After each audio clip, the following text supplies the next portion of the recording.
Hello everyone. स्वागत करती हूँ मैं आपका अपने यूट्यूब चैनल ई स्टोरी पर, जहाँ पर मैं इंग्लिश स्टोरीज लेकर आती हूँ, इंग्लिश रीडिंग प्रैक्टिस कराती हूँ, साथ ही वर्ड मीनिंग बताती हूँ, न्यू न्यू वर्ड्स लेकर आती हूँ जिससे कि आपकी वोकैबुलरी इम्प्रूव हो। साथ ही मैं ट्रांसलेट करके बताती हूँ स्टोरी को हिंदी में, जिससे कि आपको स्टोरी अच्छे से समझ में आए। तो चलिए अब हम हमारे स्टोरी को स्टार्ट करते हैं। इस स्टोरी का नाम है the farmer and the stock. The farmer किसान एंड और द स्टॉक यानी कि सारस, ये पक्षी का नाम है। The farmer and the stock, किसान और सारस। Finding a few uninvited cranes, destroying his newly sown crops. Finding देखकर या फिर पाकर, अ फ्यू अनइनवाइटेड कुछ बिन बुलाए, क्रेन्स सारस, ये स्टॉर्क भी कहते हैं और क्रेन्स भी कहते हैं इस पक्षी को, ठीक है। डिस्ट्रॉइंग यानी कि नष्ट करना। हीज न्यूली सोन क्रॉप्स यानी कि उसके नए बोए गए फसलें। Finding a few uninvited cranes destroying his newly sown crops. देखकर कुछ बिन बुलाए सारस उसकी नई बोई गई फसलों को नष्ट करते हुए। A farmer set a net in his field. A farmer किसान set a net जाल बिछाया, in his field अपने खेत में। A farmer set a net in his field. किसान ने अपने खेत में जाल बिछाया। In order to catch those destructive birds. To catch पकड़ने के लिए, those उन destructive birds यानी के विनाशकारी पक्षियों के लिए। In order to catch those destructive birds. विनाशकारी पक्षियों को, उन विनाशकारी पक्षियों को पकड़ने के लिए किसान ने क्या किया, अपने खेत में जाल बिछाया। Next day when the farmer strode across the field to examine the net. Next day अगले दिन, व्हेन जब, द फार्मर किसान, स्ट्रोड अक्रॉस यानी के पार चले जाना, द फील्ड खेत में, टू एग्जामिन जांच करने के लिए, नेट यानी कि जाल, जाल की जांच करने के लिए। Next day when the farmer strode across the field to examine the net. अगले दिन जब किसान जाल की जांच करने के लिए खेत में गया, खेत के पार गया। और व्हेन यहाँ पर रिलेटिव प्रोनाउन है और यहाँ पर ये वक्त बताने के लिए आया है, समय बताने के लिए आया है। He found that the net was full of cranes. He found उसने पाया या फिर उसने देखा, that की नेट जाल was full पूरा भरा था, of cranes सारस से। He found that the net was full of cranes. उसने देखा कि जाल क्रेन से पूरा भरा था। एंड अ स्टॉक और सारस से, एक सारस से। यहाँ पर ये क्रेन्स, ये क्या है, प्लूरल है, हाँ, क्योंकि यहाँ पर एस आया है और ये बहुत सारे सारस के लिए है, और साथ ही एक सारस के साथ, यहाँ पे अ आया है, इसका मतलब एक होता है, कोई चीज़ एक है बताने के लिए अ आता है, इसलिए स्टॉक ये क्या है, एक सारस, मतलब कि बहुत सारे सारस तो थे ही, साथ में एक सारस था जो कि जिसके ऊपर यहाँ पर ये स्टोरी बताई गई है, वो सारस के बारे में है यहाँ पर। Suddenly the farmer heard a morning voice of a stock. Suddenly अचानक, द फार्मर किसान, हर्ड सुना, अ मॉर्निंग वॉइस यानी कि कहारती हुई आवाज़, ऑफ अ स्टॉक, सारस की। Suddenly the farmer heard a morning voice of a stock. अचानक किसान ने सारस की करहाती हुई आवाज सुनी, या फिर अचानक किसान को सारस की करहाती हुई आवाज सुनाई दी। और ये सिंपल पास्ट टेंस का अफर्मेटिव का सेंटेंस है, क्योंकि यहाँ पे सब्जेक्ट प्लस मेन वर्ब की सेकेंड फॉर्म प्लस ऑब्जेक्ट या फिर अदर वर्ड्स आया है। हियर की सेकेंड फॉर्म हर्ड होती है। हियर ये फर्स्ट फॉर्म में होता है, हर्ड ये सेकेंड फॉर्म में होता है। इसलिए सिंपल पास्ट टेंस का अफर्मेटिव का सेंटेंस है। Who was imploring to release him. Who, जो, वॉज इम्प्लोरिंग, गुहार लगा रहा था। टू रिलीज, छोड़ देने के लिए, हिम, उसे। Who was imploring to release him, जो उसे छोड़ देने की गुहार लगा रहा था। और ये पास्ट कंटिन्यूअस टेंस का सेंटेंस है, क्योंकि यहाँ पर प्रोनाउन आया है। ये क्या है? रिलेटिव प्रोनाउन है हु, इसलिए इसे सब्जेक्ट कहा जाएगा। ठीक है। उसके बाद से हेल्पिंग वर्ब आया है। हेल्पिंग वर्ब के बाद से मेन वर्ब के फर्स्ट फॉर्म के साथ में आईएनजी फॉर्म आया है, फिर अदर वर्ड्स या फिर ऑब्जेक्ट। इसलिए ये पास्ट कंटिन्यूअस टेंस का सेंटेंस है। और पास्ट कंटिन्यूअस टेंस का सेंटेंस ये कोई क्रिया पास्ट में चल रही थी ये बताने के लिए आता है।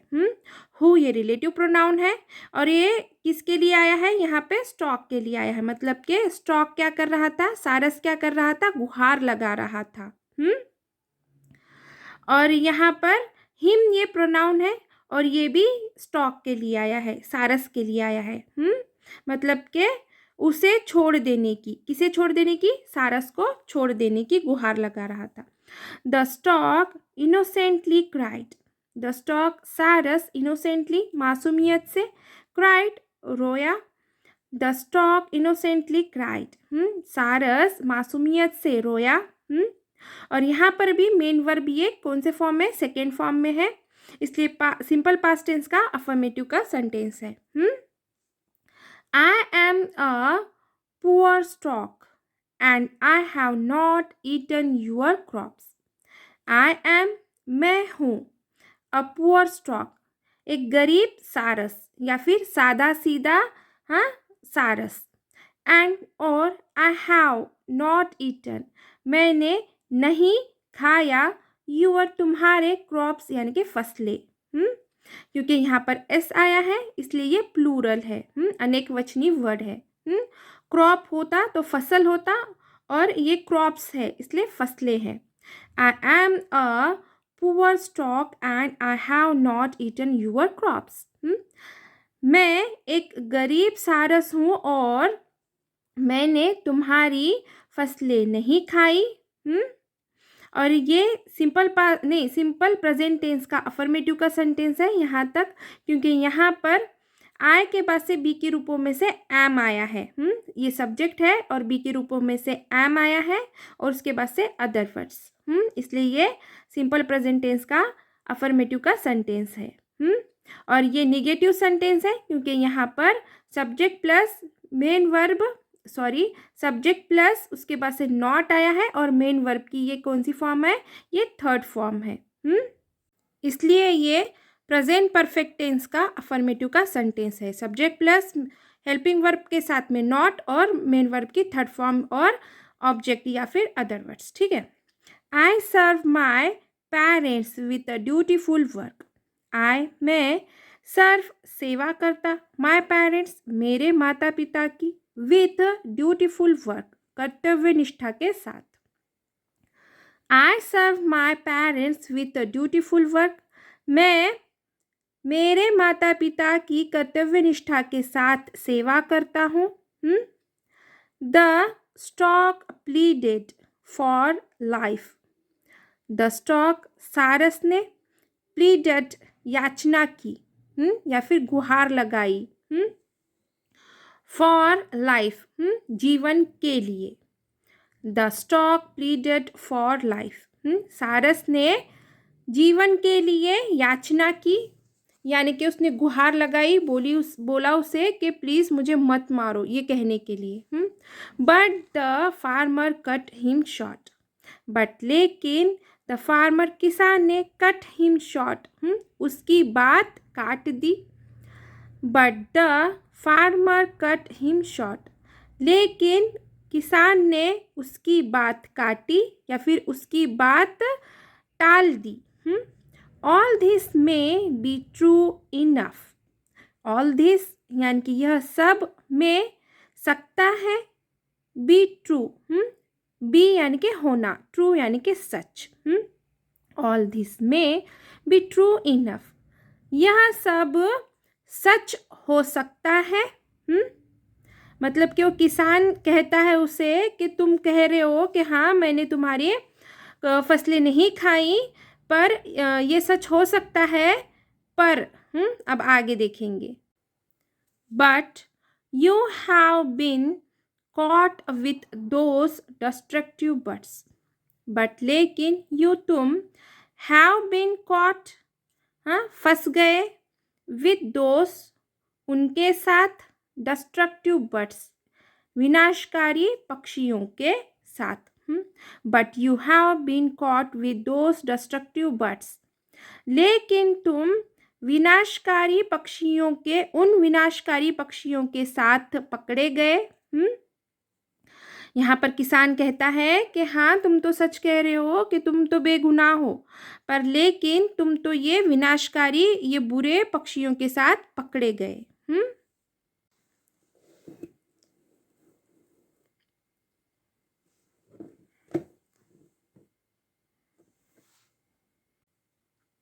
So you must suffer the company in which you are found, asserted the farmer. So इसलिए you must, तुम्हें होगा, चाहिए होगा, ज़रूरी है।